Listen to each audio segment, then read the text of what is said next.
വിശ്വാസികളെ, പരിശുദ്ധനായ മത്തായി ശ്ലീഹ എഴുതിയ സുവിശേഷം 17-ാം അധ്യായം 22 മുതൽ 27 ഉള്ള വാക്യങ്ങൾ പരിശോധിക്കുമ്പോൾ രണ്ട് പ്രധാന സംഭവങ്ങളാണ് കാണാൻ സാധിക്കുന്നത്.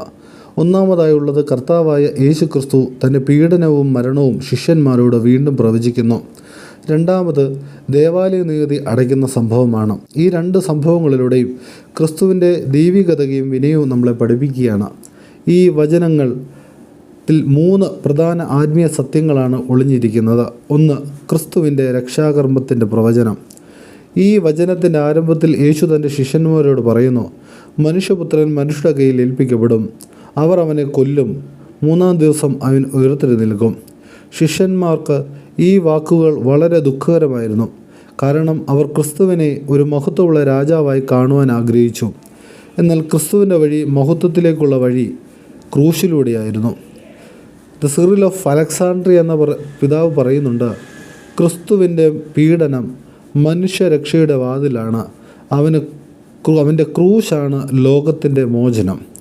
ക്രിസ്തു തൻ്റെ ജീവിതം സ്വയം സമർപ്പിച്ചുകൊണ്ട് മനുഷ്യരെ രക്ഷിക്കുവാൻ വന്നവനാണ്. രണ്ടാമത്തെ ചിന്ത എന്നുള്ളത് ദൈവപുത്രൻ്റെ സ്വാതന്ത്ര്യം. ദേവാലയ നികുതി ശേഖരിക്കുവാൻ പത്രോസിനോട് ചോദിച്ചു, നിങ്ങളുടെ ഗുരു നികുതി കൊടുക്കുന്നില്ലയോ? പത്രോസ് അതേ എന്ന് പറഞ്ഞു. പിന്നീട് യേശു അവനോട് ഒരു പ്രധാന സത്യം പറയുന്നുണ്ട്. രാജാക്കന്മാർ നികുതി ആരിൽ നിന്ന് വാങ്ങുന്നു? അവരുടെ മക്കളിൽ നിന്നോ മറ്റുള്ളവരിൽ നിന്നോ? പത്രോസും മറുപടി നൽകുന്നുണ്ട്, മറ്റുള്ളവരിൽ നിന്ന് എന്ന്. അപ്പോൾ യേശുദമ്പുരാൻ വീണ്ടും പറയുകയാണ്, അപ്പോൾ മക്കൾ സ്വതന്ത്രരാണ്. ഇതിനർത്ഥം ക്രിസ്തു ദൈവപുത്രനാണ്. ദൈവത്തിൻ്റെ വീടായ ദേവാലയത്തിന് നികുതി നൽകേണ്ട ബാധ്യത ഇല്ല എന്ന്. എങ്കിലും അവനത് ചെയ്യുന്നു.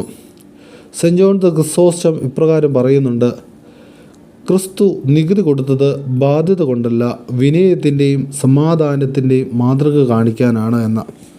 മൂന്നാമത്തെ ചിന്ത എന്നുള്ളത് വിനയവും അനുസരണവും. യേശു പത്രോസിനോട് കടലിൽ പോയി ചൂണ്ടലിടാൻ പറയുന്നു. ആദ്യമായി പിടിക്കുന്ന മീനിൻ്റെ വായിൽ ഒരു നാണയമുണ്ട്. അതെടുത്ത് നികുതി കൊടുക്കുവാനായിട്ട് അവനോട് കൽപ്പിക്കുന്നുണ്ട്. ഇതൊരത്ഭുതമാണ്. എന്നാൽ അതിൻ്റെ പിന്നിൽ വലിയ ആത്മീയ സന്ദേശമുണ്ട്. ക്രിസ്തു നമ്മളെ പഠിപ്പിക്കുന്നത്, നമ്മൾ ചില കാര്യങ്ങൾ സ്വതന്ത്രരായിരുന്നാലും മറ്റുള്ളവർക്ക് ഇടറൽ വരുത്താതിരിക്കുവാൻ വിനയത്തോടെ പ്രവർത്തിക്കണമെന്ന്. വലിയമാർ ബസേലിയോസ് പറയുന്നു, സത്യമായ മഹത്വം അധികാരത്തിലല്ല, വിനയത്തിൽ ആണ് എന്ന്.